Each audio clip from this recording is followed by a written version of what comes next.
Hello friends, आज हम देखेंगे jQuery पार्ट 2। ओके, सो jQuery के अंदर बहुत सारे फंक्शंस होते हैं। फंक्शंस के अंदर अलग अलग एनिमेशन इफ़ेक्ट्स दे सकते हैं, या फिर किसी टैग को या किसी आईडी को या किसी क्लास को हम चेंज कर सकते हैं। अलग अलग टैग्स है, कैसे काम करता है ये देखते हैं। आइए देखते हैं।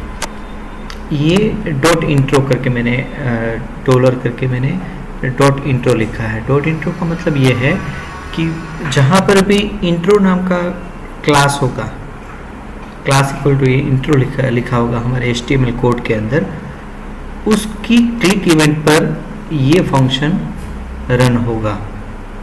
मैंने क्या किया है कि जो इंट्रो क्लास है वहाँ पर जब क्लिक करेंगे तो सभी पी टैग को गेट करेगा और उसके इवन यानी ज़ीरो इंडेक्स से स्टार्ट होता है, 0 1 2 यानी ज़ीरो को वो कलर करेगा, बैकग्राउंड कलर करेगा। इवन को नहीं करेगा, 1 को नहीं करेगा, 2 को करेगा। ऐसे अलग इंडेक्स के हिसाब से वो उसको येलो कलर के बैकग्राउंड में टर्न आउट कर देगा। ठीक है, देखते हैं हम कैसे करता है ये प्रोग्राम रन किया हुआ है मेरा। मैंने कहीं पर भी क्लिक किया तो ये येलो, ये ब्लू हुआ, लेकिन यहाँ पर मैं क्लिक करता हूँ तो सभी जो अल्टरनेट पी टैग है उन सबको वो येलो कर रहा है। ये H1 टैग है, ये P1 टैग है। ओके, अब किसी भी बटन के ऊपर क्लिक करेंगे हम, कोई भी बटन हो, तो वो डिव, कोई भी डिव है उसको एनिमेट करेगा, उसकी टॉप एंड लेफ्ट जो है उसको मूव करेगा। देखते हैं।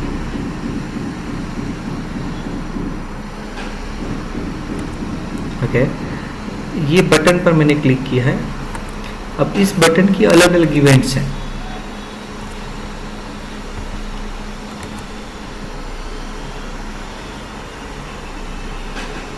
जैसे कि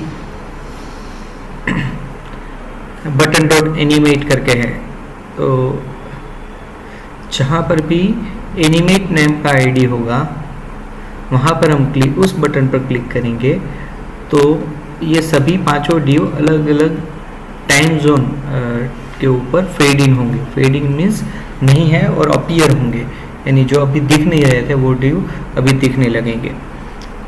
सेम वे जैसे कि बटन डॉट एनिमेट, कहाँ पर है ये एनिमेट नाम का बटन? तो ये एनिमेट नाम का बटन यहाँ है, जहाँ पर ID hash means ID, button का आईडी एनिमेट ये क्लिक मी बटन पर है। तो हम क्लिक मी पर क्लिक करेंगे तभी वो 5 जो डिव है हमारे, डिव 1 2 3 5 1 2 3 4 5 ये 5 डिव है वो फेड इन करेंगे।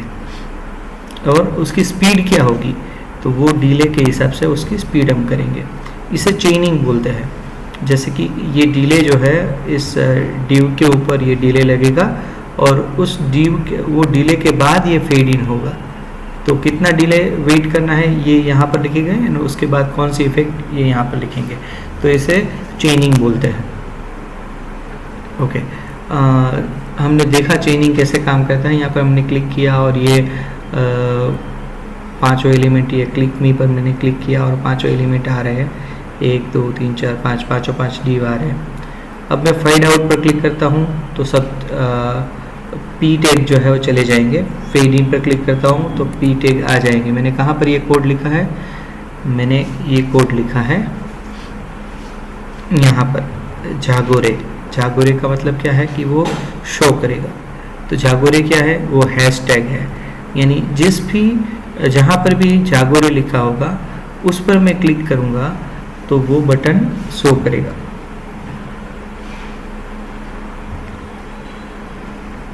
PYJS जहाँ पर लिखा है वहाँ पर क्लिक करूँगा तो H1 जो है, सभी H1 जो इवन H1 है उसका बैकग्राउंड कलर ब्लू कर देगा। यानी हमने देखा था वो पहली लाइन ब्लू हो रही थी, तो ये कोड उसका है। ओके, कोड हाइड करना है, जैसे कि H1 टैग को हाइड करना है तो दिस डॉट हाइड कर देंगे। तो दिस डॉट हाइड का मतलब क्या है कि H1 पर क्लिक करेंगे तो H1 हाइड हो जाएगा। देखिए H1 पर क्लिक करता हूँ, H1 हाइड हो गया। फिर बटन 1 पर क्लिक करूंगा तो वो फेड आउट हो जाएगा। ठीक है, क्या फेड आउट हो जाएगा? P, यानी बटन 1 क्या है? ये फेड आउट वाला बटन 1 है। देखिए ये रहा, यानी यहाँ पर नीचे लिखा है button 1 fade out. Fade out पर क्लिक करते हैं तो सभी पी टैग को वो हाइड कर देगा। फेड इन पर क्लिक करेंगे तो वापस अपीयर करेगा। ओके, सो ये तो सभी बेसिक टैग हुए कि जहाँ पर हम jQuery के फंक्शंस की मदद से हम चीज़ों को एनिमेट कर सकते हैं, हाइड कर सकते हैं या वापस ला सकते हैं। ठीक है, जैसे ये डिले लगा सकते हैं। फिर उस बटन के ऊपर माउस ओवर इवेंट, यानी अलग अलग इवेंट, किसी भी ड्यू की इवेंट्स के ऊपर हम कोई एक्शन ले सकते हैं। जैसे कि ये ड्यू 1 करके है जहाँ पर हमने फर्स्ट डिले रखा था, यानी ये जो फर्स्ट बॉक्स है उसके ऊपर माउस ओवर करेंगे तो ये बड़ा हो रहा है बॉक्स, उसके माउस आउट करेंगे तो छोटा हो जा रहा है वापस। देखिए ये दूसरा जो है, ये ड्यू 2 पर क्लिक करेंगे तो फेड इन फेड आउट हो रहा है। तो ये एनिमेशन की इफेक्ट्स है अलग अलग। ये हाइट प्लस माइनस कर रहा है, माउस आउट पर वो वापस उसकी हाइट D1 की हाइट को रिस्टोर कर रहा है। यहाँ पर जब माउस ओवर करते हैं D1 पर तो वो उसकी हाइट को बढ़ा रहा है। फिर यहाँ देखेंगे तो माउस ओवर करेंगे D2 पर तो उसको स्लाइड अप कर रहा है, स्लाइड डाउन कर रहा है। फिर माउस ओवर अगर D3 पर करेंगे तो उसको फेड आउट कर रहा है, फेड इन कर रहा है। ये सब चीज़ें हम किसी भी ड्यू पर कर सकते हैं, अप्लाई कर सकते हैं। ये सब चीज़ें काम में कब आती है? तो ये सब चीज़ें जब हम किसी चीज़ों को ज़्यादा हाईलाइट करना चाहते हैं। जैसे कि कोई मेनू है, मेनू के ऊपर माउस ओवर किया और वहाँ पर कोई एक ऑब्जेक्ट आ गया बैकग्राउंड कि उसको हाईलाइट करने के लिए कि देखो ये मेनू पर अभी आप काम कर रहे हो या आपका कर्सर यहाँ पर है तो आप जो भी एक्शन लोगे वो वहाँ पर होगी। तो उसके हिसाब से आप उस तरीके का काम कर सकते हो बैकग्राउंड के अंदर। ठीक है, ओके। तो ये सब फेड इन फेड आउट ये सब इफेक्ट्स आ गई। अब हम काम करेंगे सर्चिंग पर। एक टेबल मैंने लिया है, टेबल को मैंने थोड़ा डेकोरेट कर दिया है स्टाइल की मदद से, CSS की मदद से। उसकी हाइट विड्थ मैंने सेट कर दी है, बॉर्डर सेट कर दी है, उसका बैकग्राउंड कलर को सेट कर दिया है। इवन रो के बैकग्राउंड को मैंने कर दिया है सेट। ये मैंने एक्स पाथ की मदद से सभी एलिमेंट्स को मैंने गेट किया है। ओके, ये हमारा बेसिक टेबल है। टेबल के अंदर कुछ नहीं है, हमने simple first name last name email address लिखा है और 5 कॉलम है उसके अंदर। ठीक है, 3 कॉलम है, 5 रो है। ओके, अब हम टेबल को स्क्रिप्ट में देखेंगे कि क्या लिखा है। मैंने स्क्रिप्ट में लिखा है कि कहीं पर भी, यानी ये जो इनपुट एलिमेंट है, इनपुट यानी टेक्स्ट बॉक्स जो हमारा है उसके अंदर हम कुछ भी टाइप करेंगे, यानी की अप इवेंट के ऊपर कुछ भी टाइप किया मैंने और की को अप किया तो उस टाइम पर एक फंक्शन कॉल होगा। वो क्या करेगा, वो उस टेक्स्ट बॉक्स के अंदर जो वैल्यू है उसको लोअर केस के अंदर कन्वर्ट करेगा और उसको एक वेरिएबल के अंदर ले लेगा।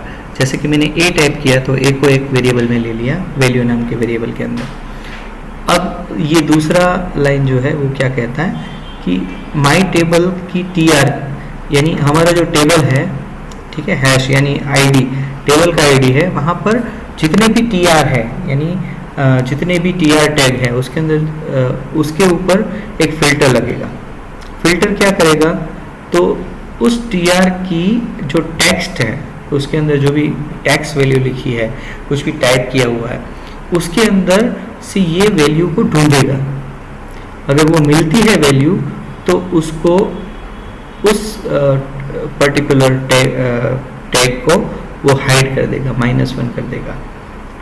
ओके, तो देखते हैं, सॉरी हाँ, बाकी सब चीज़ों को हाइड कर देगा, बाकी इसको रखेगा।